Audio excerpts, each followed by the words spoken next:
नमस्कार मित्रांनो, डेली व्हिडिओजवर तुमचे सहर्ष स्वागत आहे. तुम्ही गेल्या व्हिडिओत बघितला होता की भाज्या उगवलेल्या होत्या. आता त्याच भाज्या किती मोठ्या झाल्या आहेत. आता मी तुम्हाला दाखवते बघा. आणि आमची हदगीची बाग पण पानं पण किती छान आलीत बघा. हदगीची बागेची झाडे किती सुंदर आली आहेत. छान असा फुटवा फुटलेला आहे त्याला बघा, मस्त असा. आणि आता चला तुम्हाला मेथीमध्ये गवारी लावली होती ती आता दाखवते बघा. ही बघा गवारी आहे. आता छोटी छोटी उगवली आहे. आम्ही आता उन्हाळी गवारी केलेली आहे, कारण उन्हाळ्यामध्ये गवारीचे उत्पादन खूप होते आणि गवारी जरा महाग असते, त्यामुळे आम्हाला शेतकऱ्यांना फायदा पडतो. त्यामुळे आम्ही आता उन्हाळी गवारीची लागवड केलेली आहे. आणि ही बघा चाकवतची भाजी आहे. तुम्ही हा व्हिडिओ बघितला होता ना, चाकवत लावलेली ती आता चाकवत किती मोठी झालेली आहे बघा, किती मोठी. आणि मस्त अशी पानं आहेत चाकवतची बघू शकता. आणि हा चाकवत बियाला ठेवलेला आहे बघा. आणि ह्या सोबत पालक पण आहे लावलेला. आणि पुढे बघा आता शेपूची भाजी आहे. आणि ही शेपूची भाजी लावलेली आहे. शेपूची भाजी बऱ्यापैकी चांगली आलेली आहे. आणि बघा हा वापा, ह्याच्यामध्ये पण शेपू केली होती, पण काय करायचं, शेपू आला नाही, उन्हामुळे जळून गेला. त्यामुळे आम्ही ह्याची खुरपण केलेलं आहे आणि आता नव्याने शेपू टाकणार आहे. आणि हा शॉर्ट व्हिडिओमध्ये तुम्ही बघितला होता, ही कांदा कट करून लावलेला आणि त्या कांद्याच्या बिया बघा किती मस्त आता आलेला आहे.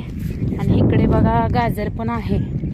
गाजराचे बिया पण धरले होते ते लावलेले आहे. मुंग्याने बिया आणलेले, त्यामुळे इथं थोडंसं चाकवत उगवलं आहे वरलेल्या वाप्यात बघा. कोथिंबीर पण उन्हाळ्यामुळं काही एवढी काय खास आली नाही, तरी पण बघा थोडी थोडी आली. युरिया खत टाकून तरीसुद्धा आलेली नाही. युरिया खत पण टाकला होता थोडासा आणि शेणखत पण टाकलं होतं. आणि ही बघा ही मेथी आहे. आणि उन्हाळ्यामुळे मेथी काही आलीच नाही बघा. आम्ही तर शेतकऱ्यांनी काय करायचं, पूर्ण असं मेथीचा वापा करपलेला आहे बघा. आमचं शेतीवर उदरनिर्वाह होतो आणि भाज्या विकून आम्ही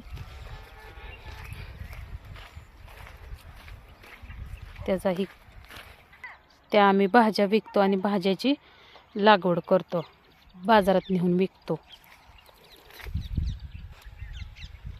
इकडे पण बघा खाली मेथी आहे, ती पण काही एवढी उगवली नाही. आणि आता लसूण काढायला आलेला आहे बघा. शेतकऱ्यांचं असंच असतंय बघा, शेतामध्ये लागवड करायची, कधी पावसाळा जास्त झाला म्हणून पिकाची नासाडी होते, नुकसान होते, भाज्या येत नाही. आणि उन्हाळा लागल्यामुळे भाज्या करपतात. तरी पण आमचं शेतकऱ्याचं चालू आहे, आलं नाही तर आलं, ताकद राहणे आणि कष्ट करणे. आणि ही सोबत चुका आहे बघा. तुम्हाला आमचे व्हिडिओ आवडले तर मनापासून लाईक करत जावा. आवडलं तर लाईक करा आणि कमेंटमध्ये पण सांगा कसा वाटला व्हिडिओ. आणि ही बघा तुती, ही तुती शेळ्यांसाठी लावलेली आहे. आणि किती छान तुतीची झाडे उगवली आहेत बघा, मस्त अशी. बऱ्याचदा मी तुम्हाला व्हिडिओमध्ये दाखवलं होतं तुतीची झाडे. आणि जर व्हिडिओमध्ये जर एखादी त्रुटी असली ती पण कमेंट करून सांगा. आणि व्हिडिओ आवडला तर लाईक करा. चला आता मग नंतर भेटूया पुढील व्हिडिओत.